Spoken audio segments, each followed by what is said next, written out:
Today is probably the last nice day of 2019, and I thought I would just show you the car that I just bought a couple weeks ago. It is a 2003 BMW M5, and just kind of want to show you how I purchased it, the exact condition I got it in, and maybe you guys could guess the mileage, kind of see what you guys think. But it's a car that I've wanted for a long time, probably ever since I started watching YouTube 12 years ago, 10 years ago. I'm watching videos, and this is just a car that came up, especially just for the exhaust note. It's not really like anything else, especially American, with the dual overhead cam V8. So yeah, we'll just do a little walk around. I actually purchased it in technically southern Wisconsin, but for all intents and purposes it's northern Illinois, Chicago area. And I found it on Facebook. I had been looking at 540s for a couple months, really. I didn't really think an M5 would be something that I could honestly afford right now, but I found this one, and it was, I mean, I knew whatever I was going to be buying, I had to work on, basically make it better. So I wasn't sure. I guess I was hesitant to really dive in and determine if that was something I wanted to do, just because of my truck and my Cobalt. I mean, they always need stuff too, and you know, to have three cars that are taking money from away from you can get strenuous. So yeah, just it's a pretty a basic car. It doesn't have any fancy leather. I mean, it's not the full leather, so it doesn't have the dash or the doors, and it doesn't have the rear sunshades, and it doesn't have the park assist. But everything else, I mean, it's the titanium or whatever they want to call it. You know, it's not wood. But this car originally came from California.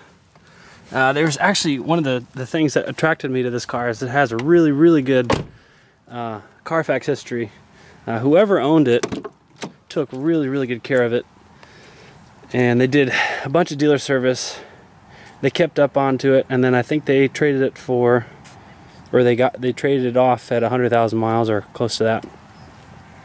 So you know, it has more than 100,000, but from there it's kind of sporadic for claims.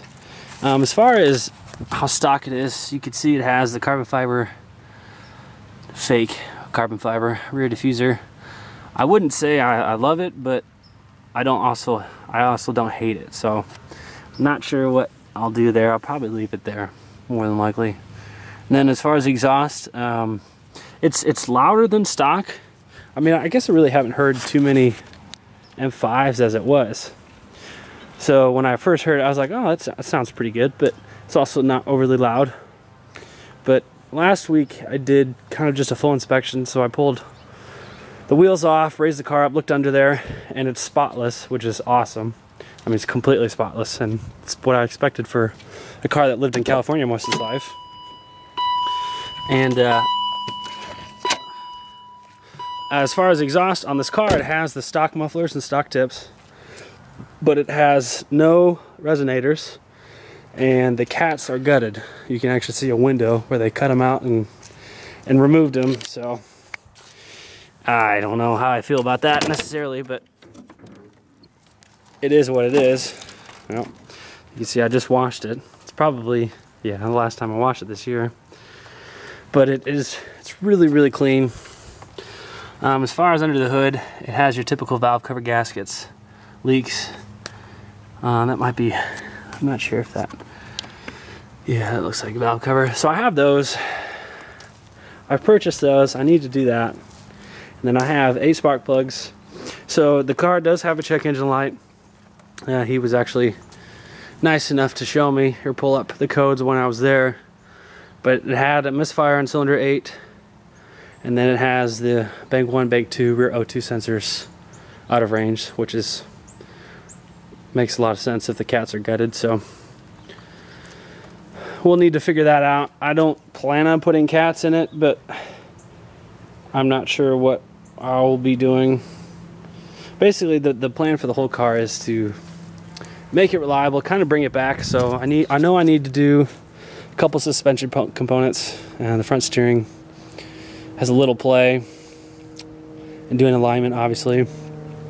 Luckily the tires are all good, which is nice. I don't think I'll need those, at least for another year or something like that. And then just do a service. All the filters, the oil was changed before I bought it, so that was nice.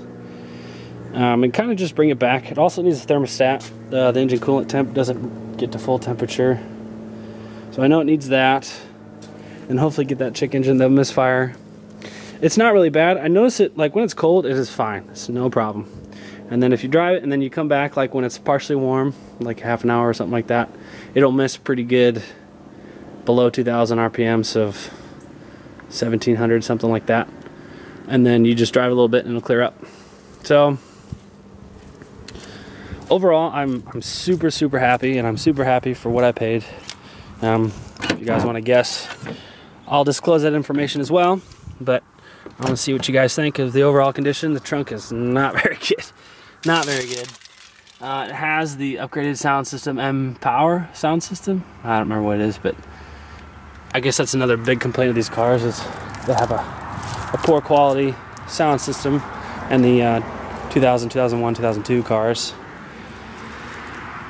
So yeah, that is the new M5. Oh, I guess another thing is the shifter is pretty sloppy, so that needs fixed. And that'll also probably mean the drive shaft bushings and maybe a little other odds and ends. Luckily the transmission and the differential is not leaking, so both those are sealed up, so I need to do the fluids in those at some point. So yeah, that's the car. Doesn't have any coolant leaks, so that's good. That's like pretty typical, I guess. So it's just a lot of fun to kind of start learning about a platform I'm not really familiar with. I know GM really well. I know my truck and my car. So it's kind of cool to be switching brands all together and kind of get immersed in BMW M Power. And couldn't be more happy. So let me know what you guys think.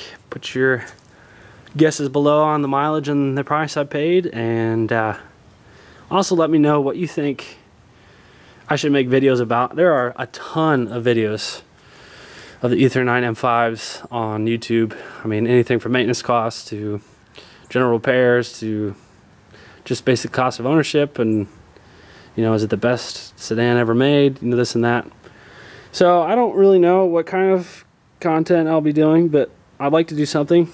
I mean, it's hopefully a car I keep for a long time, but at the same time it'd be cool to just document my ownership and what it's like having a semi daily. I mean, it's not going to be a car I'm going to drive this winter, but any other time of the year I want to be driving it. You know, the pavement's dry and it's not below freezing. I'd like to drive it. So let me know what you guys think. Thanks for watching.